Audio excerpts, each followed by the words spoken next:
The real reason why people are so threatened by Meghan Markle isn't her royal runway walk or the fact that Balenciaga has given her all this money to wear their clothing. Meghan Markle is a threat because she has more rights to the British throne than the entire Windsor family, the Saxe-Goldberg. The crown was stolen from King James by his son-in-law, William of Orange, who married King James' daughter, Mary, in what is known as the Glorious Revolution. There was another Mary who was the mother of King James, who was also Black. Most of the original Britons were Black.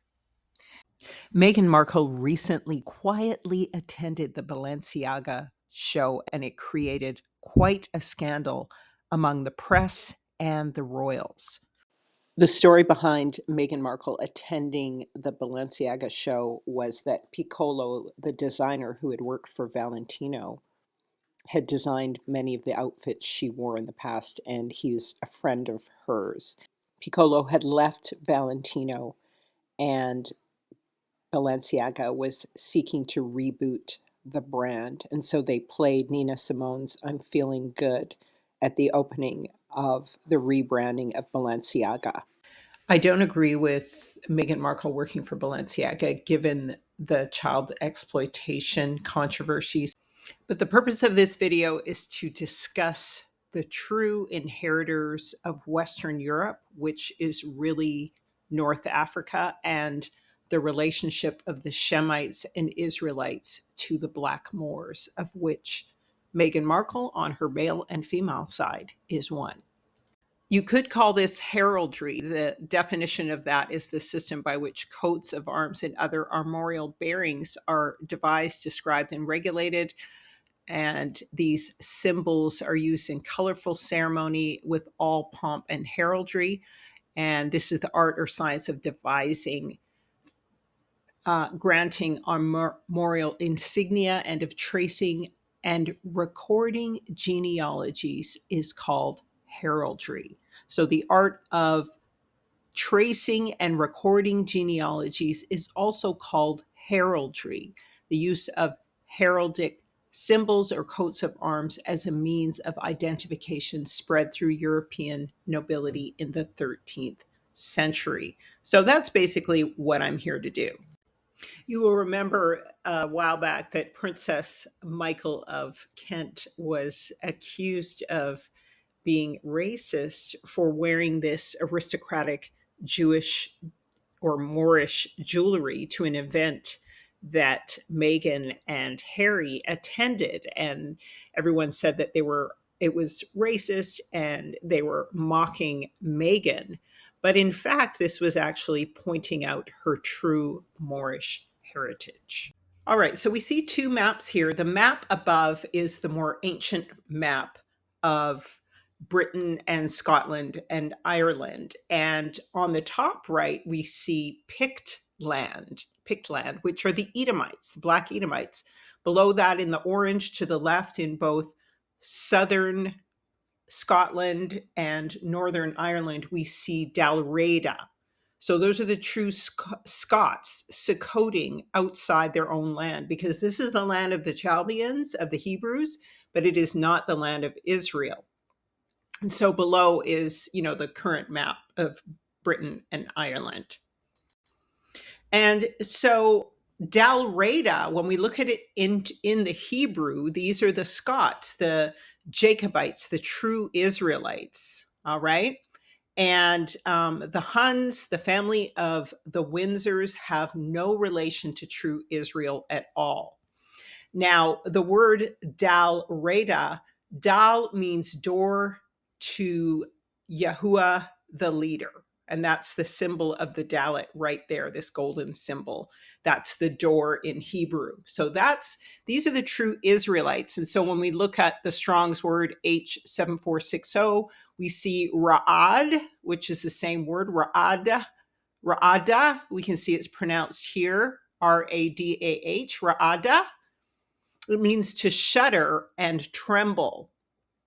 And in Psalms 55 and 6, and it says, "Oh, that I had wings like a dove, then I would fly away and be at rest." So this is the time of Jacob's trouble, according to Jeremiah, the time of trembling. And so Israel is out of their land, Sukkoting in the Hebrides, still the land of Shem, but on the island of Britain, Scotland, and Ireland. And so here's some other words that relate to it. You can pause to read, but these are people who are now fearing Yah because they're in judgment. Northwestern Europe and Britain are part of the land of Shem. Now, everything up until the Black and Caspian Sea is actually the land of Abraham, the land of Israel, the actual northern kingdom of Israel. And this is the most recent genealogy from the about 900 AD of the Negro Shemitic kings of the land of the Chaldeans, or Castim, which is northwestern Europe and Britain. And they were called the Alphanids, or Alphos. And they mixed in with the Caucasian Europeans you see on the right-hand side, who were in England. But the Alphanids, to some degree, had mixed with Shemitic women in their bloodline. And it is suspected that, and I would suspect that some of Israel had mixed in with them, because some of Israel was still Sukkoting in that area, as I've said. So here is the genealogy of the House of Hanover, which they renamed Windsor. The root word for Hanover is Han, which would be the Canaanites. Now, they did mix in with the Gomorrheans, and so we can see by this flashing red arrow that they're linked to the House of Orange, William of Orange. But they're also linked to Vlad the Impaler, the so-called Russians, and that is more so the Hun link. William of Orange is the Gomerite link. All right. And so you want to keep an eye on that, because everything here on the left side in the pink is the Shemitic house, and it goes into the House of Stuart, starts with the House of Bruce, really up above. It's the house of the can't remember, the Albanese or something like that, which includes the Cullens. And then it goes to House of Bruce, then House of Stuart, and then the Stuart house, and then the Jacobites. And these are all the Israelite genetic line on the left in the pink. But we're going to find, as we go here to the next slide, that when we look at it here and we look at the House of Hanover, we see that King George I, II, and King George III, who was the mad King George, on their male genetic side, again, they're linked to the House of William of Orange, and they're linked to the Russians, to Vlad the Impaler. And so that we see is on the male genetic side. So that's Y DNA chromosome. And then when we go in, and he has his offspring finally to give birth to Queen Victoria, who then rules as the Queen of England, or maybe the King, I don't know. But it's her offspring that become the House of Windsor. And they simply rename themselves to detach themselves from Hanover, the term Hun, really. And so these are Huns, these are Canaanites mixed with the Gomerians, all right? And so we go all the way down to Queen Elizabeth, and finally Charles, King Charles of present day. So what I'm trying to show you here is that both on the male Y chromosome DNA in the House of Hanover and the female mtDNA, they are no relation whatsoever to the Shemitic people, the House of the Stuarts, that descends from Robert the Bruce, and house that descends from Kenneth Dube. So they have no relation to them. There's a couple of times they mixed in with the female line, but that was when the male line was still in these Japhetic and Canaanite bloodlines. And then they completely get rid of the female DNA, and they mix in with the female DNA of these same Canaanite and Gomerite bloodlines. So they have no genetic relationship whatsoever to the Jacobites, the Stuarts, the House of Dube, nothing. They are Gentiles. So this is the famous Stuart family out of which King James comes from, Mary and Henry Stuart. And he was King James of Scotland and Britain and Ireland, also called James the First. And he had a son named Charles the First, whom Cromwell removed unalived. And then he had two sons, Charles the Second, and I think that's James the Seventh and James the Second. And they conspired with his daughter, Mary, the princess, daughter of Charles the First, to marry William II, William of Orange. And in the Glorious Revolution of 1688, William and Mary were invited to take the throne after James was perceived as an unpopular, tyrannical Catholic leader. Of course, probably most of this was a lie.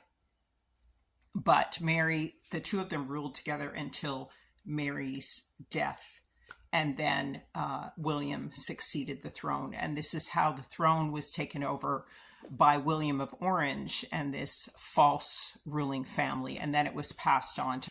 And they usurped and took over the kingdom from Britain, and they kicked the Stuart line out. And then she had no child. And William II was left to reign.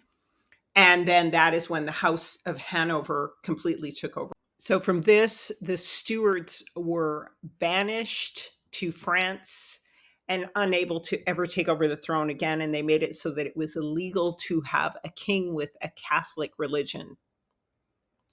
Queen Mary, though she died childless, her sister Anne became Anne of Great Britain, which was a union between Ireland and England to prevent Scotland from ever ruling Britain, like England and Ireland, again. And then King George became King of Great Britain.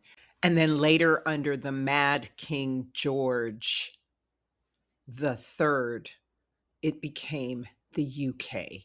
And the English were Normans. They were not Shem. They were not Israel. This is how the House of Hanover of Germany stole the throne. And this is how the Jacobites were removed. You see, these are the Jacobites. So Queen Victoria has no indigenous Israelite true Hibernian DNA. She came from Saxe, Coburg, Gotha, that's Gothic, right? And the Russians and the Danish Belgians, okay? And so the male and female line of the Windsors is Gentile, right? Once again. And the Belgians, the Russians and Belgians were really related to the Holy Roman Emperor Otto, likely part Edomite of Charlemagne.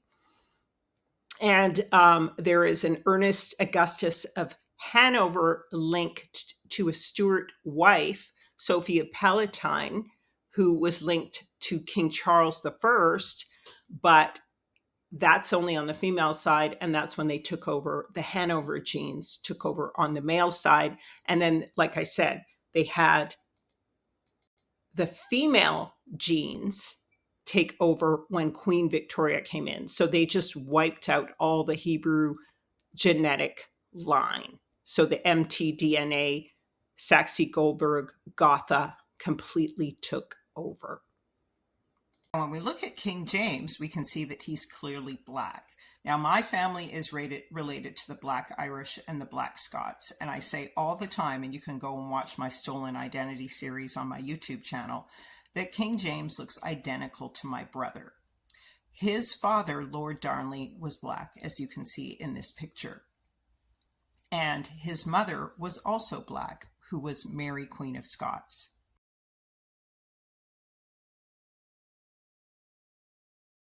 Now, it was King James who commissioned the King James Bible because what? His people were going into slavery. His family had also married into the French families, the Jacobites, who were trying to preserve the Protestant faith.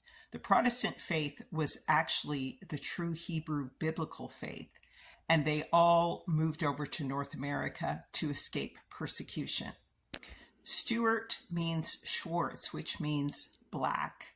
And we can see in this image that of James Francis Edward Stuart, Prince James III of England, that he was one of King James' sons. And so we can see that he is very dark with kinky hair. We can also see that the French, the Spanish, and the Medicis were all also black. These people were a mixture of black Edomites, black Israelites, and the European bloodlines that were mixing in with them at the time. Now, many people think that the Irish and English and Britons were originally white, but they were not. There's a lot of archaeological evidence that proves the indigenous people of Britain, of what is really North Africa, and they call Western Europe today, were all black people. They were all Negroes. From whence the Black Irish of Jamaica documents some of the appearance of some of these people when they were sold into the slave trade. And by the way, King John and Isabella of Spain also sold all of the black royalty in Spain into slavery first in the New World after Columbus, quote, discovered America.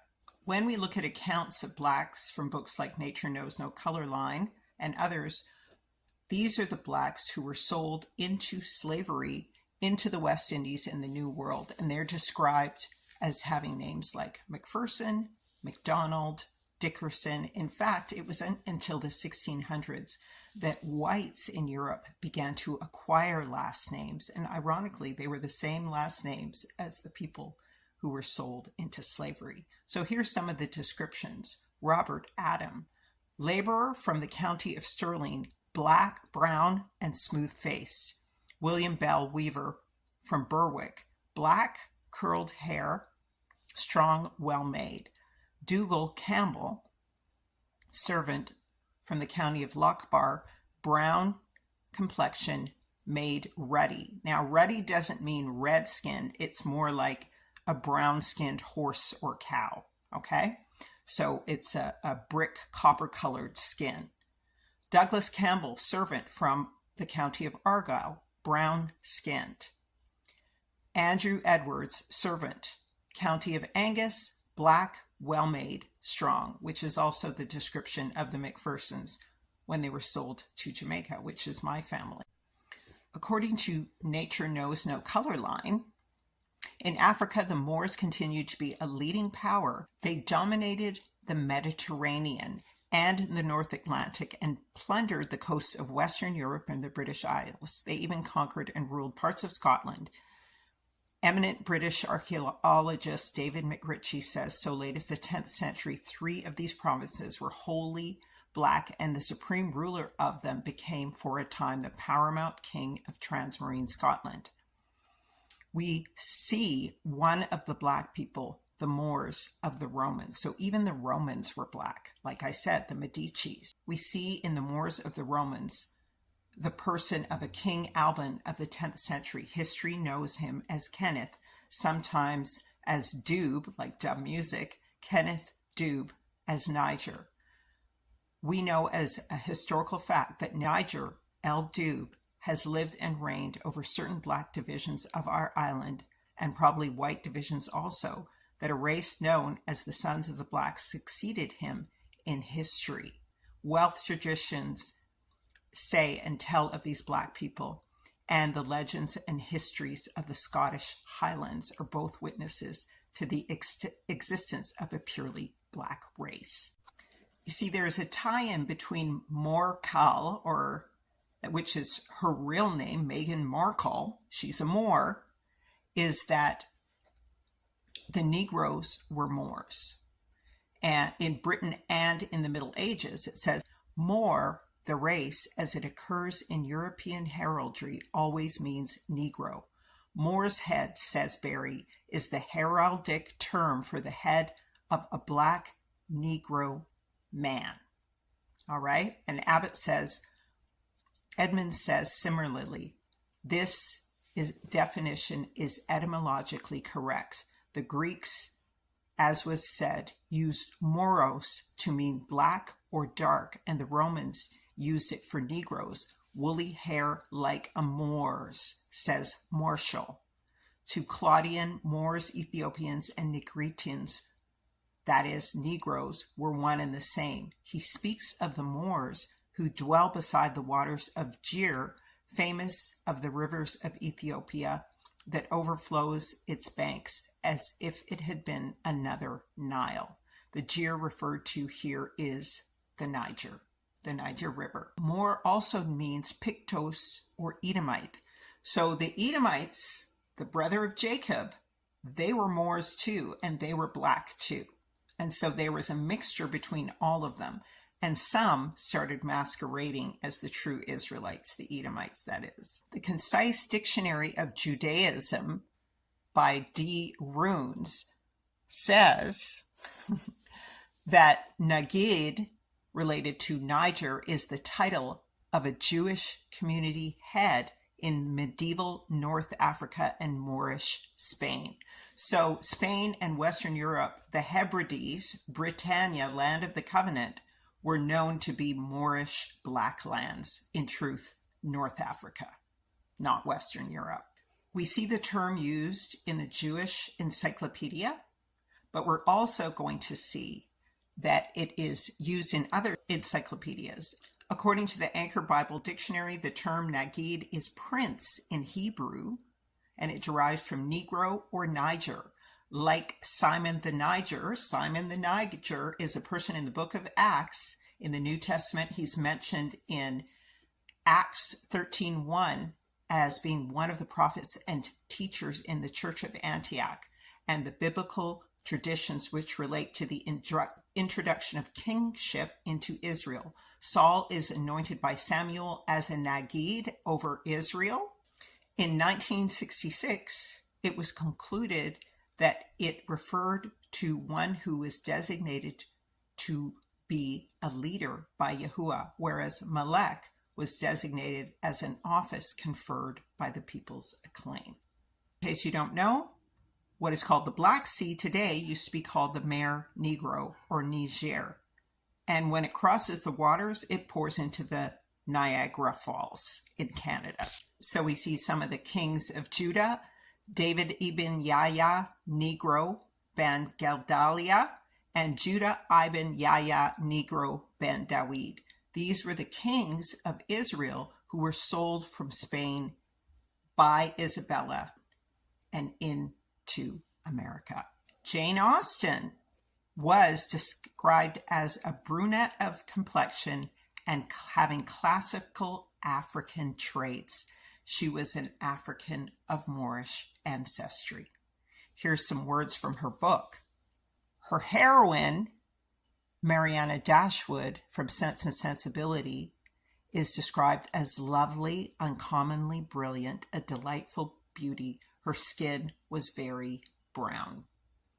She describes her favorite complexion of a man as not very dark and not very fair. So that would be the in-between brown or ruddy or copper colored. One of the prophets, Micah, is described here in the Bible as being Micah the Moorishite from Mount Moriah, which is in Israel. And this is where the true term Moor comes from, because Moor means to reflect light. Page 68 of Nature Knows No Color Line says this: the offspring of these Moors and West Africans were among the discoverers of the New World and the first builders of Latin America.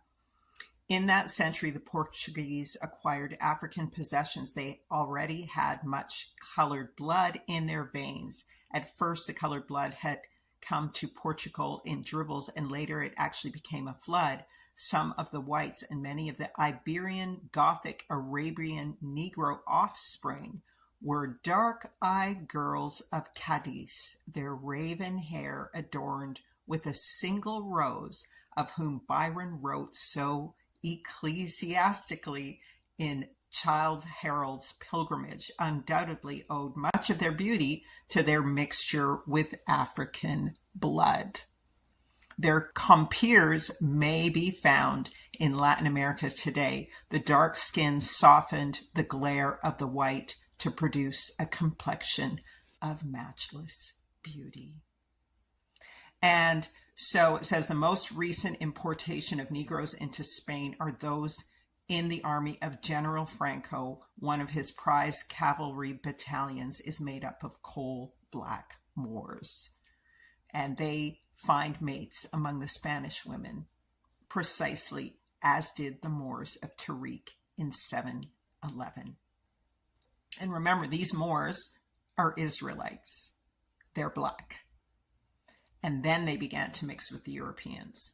And when they were mixing with the white Europeans who had come into those lands, this is where you get this look that I have and the same look that Meghan Markle has.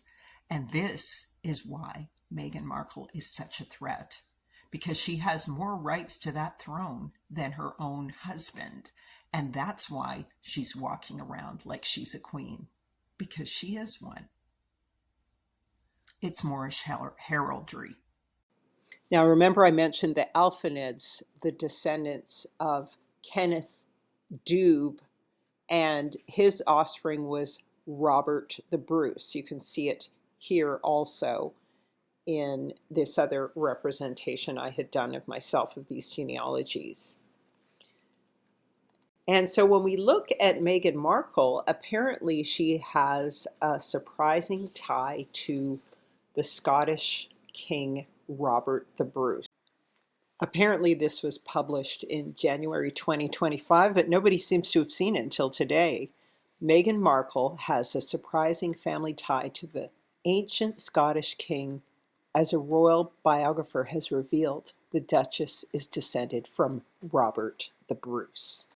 It says here, the Suits actress became part of the royal family when she married Prince Harry in 2018, but it seems that she already had royal blood in her veins for many years before she tied the knot with the Duke.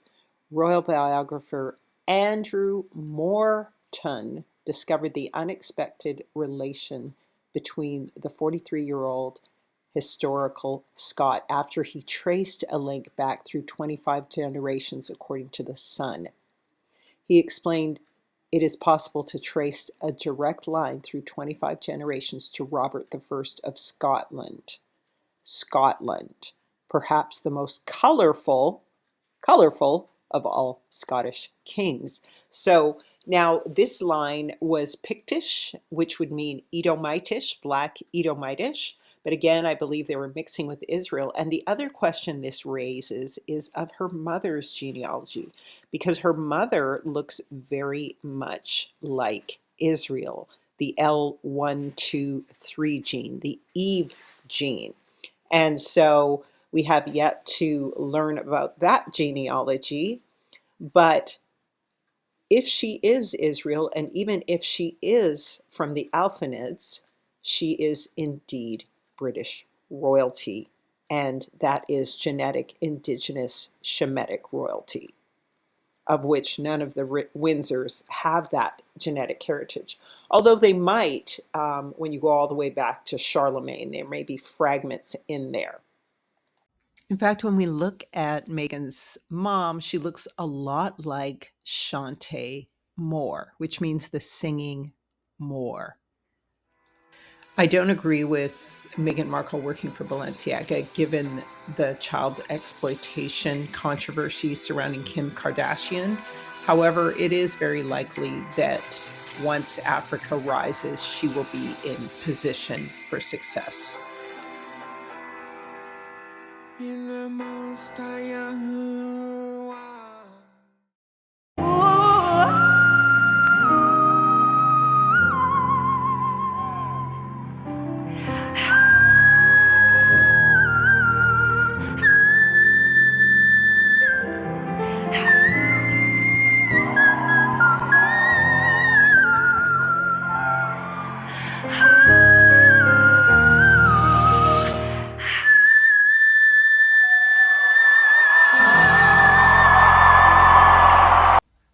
It's just Moorish heraldry from ancient past.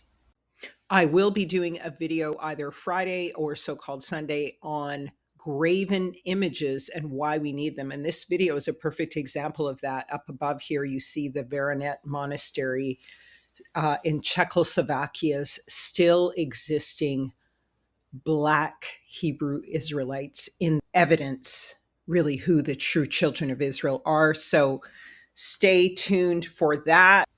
Check out my YouTube channel to find more on stolen identities and the Moorish heraldry of the past.